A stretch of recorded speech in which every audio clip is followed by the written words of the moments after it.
আসসালামু আলাইকুম রহমতুল্লাহি ওয়া বারাকাতুহু। আলহামদুলিল্লাহি ওয়াহদাহু ওয়াসসালাতু ওয়াসসালামু আলা মান লা নাবিয়্যা বা'দা আম্মা বা'দ। সম্মানিত দর্শক ও শ্রোতা মণ্ডলী, আল্লাহ রাব্বুল আলামিনের অশেষ মেহেরবানিতে আমরা আজকে হজ সিরিজ শেষ পর্ব শুরু করতে যাচ্ছি, 14তম পর্ব। তা আজকের এই পর্বে যা থাকছে সেটা হচ্ছে বিদায় তওয়াফ। তো বিদায় তওয়াফ এটা গুরুত্বপূর্ণ আমল, শেষ আমল হজের শেষ।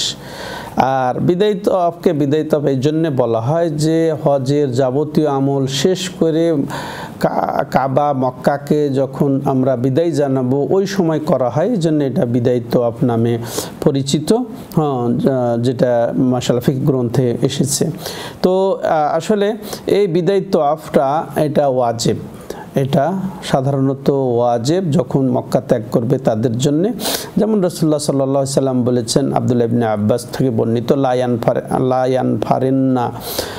ইয়ানফারিন্না আহাদুন হাত্তা ইয়াকুনা আখিরু আহদিহি বিল বাইত। সহিহ মুসলিমের হাদিস এটি, যে তোমাদের কেউ যেন ততক্ষণ পর্যন্ত এই চলে না যায় মক্কা ছেড়ে, যতক্ষণ পর্যন্ত এই তওয়াফ না করবে। তবে এই তওয়াফের জন্য কিছু নিয়ম আছে, শর্ত আছে, সেগুলো আমরা জানবো। প্রথম শর্ত হচ্ছে কি, এটা সবার জন্য এই বিদায় তওয়াফ নয়, বরং তাদের জন্য যারা বহিরাগত, বাইরে থেকে, মক্কার বাইরে থেকে যারা এসেছেন আবার মক্কা ছেড়ে চলে যাবেন, এদের জন্যেই এই তওয়াফটা। এবং এমন ব্যক্তিদের জন্য নেই যারা বাইরে ছিলেন ঠিক কিন্তু মক্কায় হজ করবেন, হজ করে থেকে যাবেন, এদের জন্য কিন্তু বিদায় তওয়াফ নয়, বরং এটা হচ্ছে বিদায় হয়ে যাওয়া, সেই হিসেবেই এটা। দ্বিতীয়ত হচ্ছে কি, যেটা পবিত্র হওয়া মেয়েদের জন্যে, অর্থাৎ ওই বিদায় হওয়ার সময় সে যেন ওই যে ঋতুবতী না হয় বা সন্তান প্রসব হয়ে গেছে এরকম স্রাবযুক্ত অবস্থা না থাকে, তাইলে তার জন্যে বিদায় তওয়াফ। এছাড়া ওই অবস্থায়, নাপাক অবস্থায় বিদায় তওয়াফ নয়, তারা ফিরে যাবে। যেমনটি হাদিসে এসেছে, রাসূলুল্লাহ সাল্লাল্লাহু আলাইহি ওয়াসাল্লাম বলেছেন, ইবনে আব্বাস রাদিয়াল্লাহু আনহুমা থেকে বর্ণিত, উমিরান নাসু আন ইয়াকুনা আখিরু আহদিহিম বিল বাইতি ইল্লা আন্নাহু খুফিফা আনিল হায়েদ।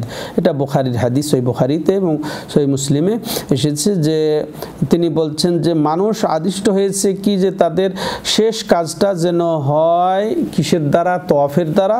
তবে এই তওয়াফটাকে হালকা করে দেওয়া হয়েছে, রুখসাত দেওয়া হয়েছে কাদের জন্যে? যারা ঋতুবতী, মাসিক যাদের এসেছে তাদের জন্যে।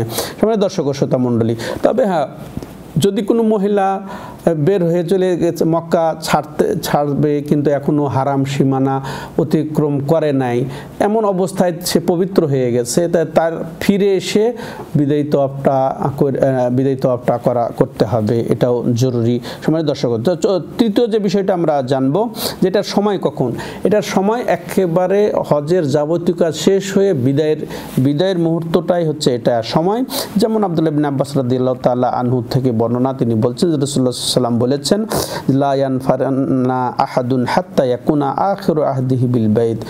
সহিহ মুসলিম, যে তোমাদের কেউ ততক্ষণ পর্যন্ত ফিরবে না যতক্ষণ পর্যন্ত তার বায়তুল্লাহর শেষ কাজটা হবে তওয়াফ দিয়ে।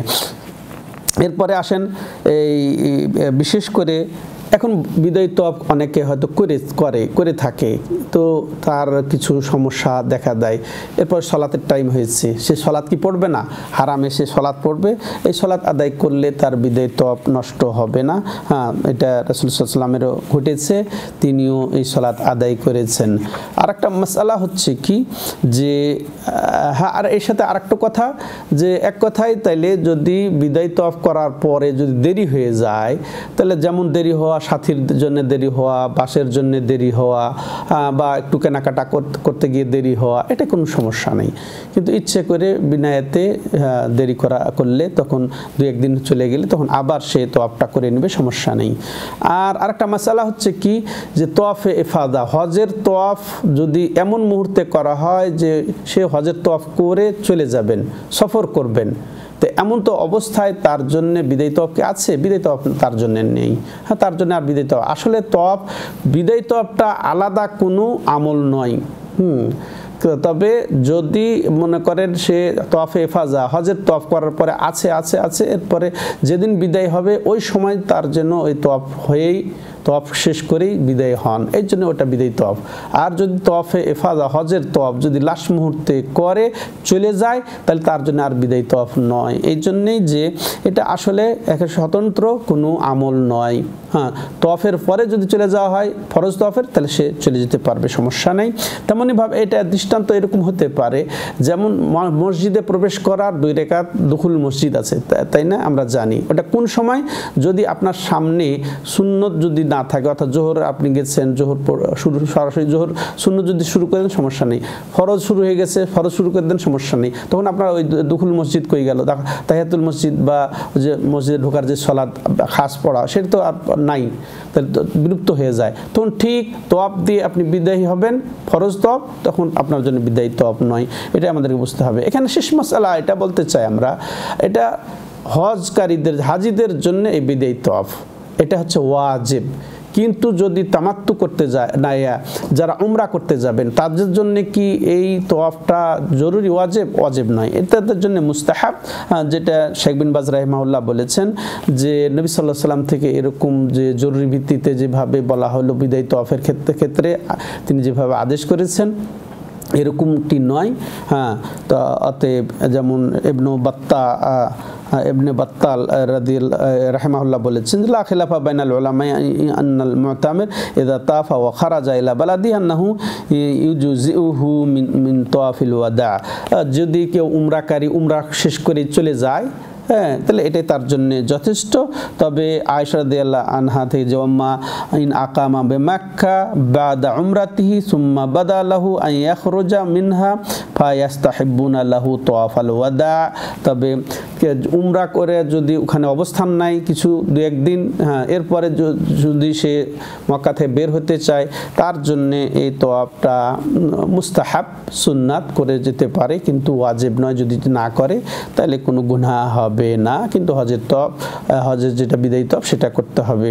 আজকে এ পর্যন্তই। আল্লাহ রাব্বুল আলামিন আমাদের সম্মানিত হাজী সাহেবদের হজ, তওয়াফ, সাই, উমরা, দোয়া, জিকির, সালাত যেন কবুল করে সহি সালামতে তারা মাশাআল্লাহ আপন আপন দেশে ফিরে যান, আত্মীয় স্বজনে ফিরে যান। আল্লাহ তাদেরকে হজ্জে মাবরুর দান করেন, যেটা ইখলাসের সাথে নবী সাল্লাল্লাহু আলাইহি ওয়াসাল্লামের তরিকায় হালালের সাথে গুনাহমুক্তভাবে তাদের করে হজ্জে মাবরুর নিয়ে গনিমত হাসিল করে ফিরে যাওয়ার তৌফিক দান করেন।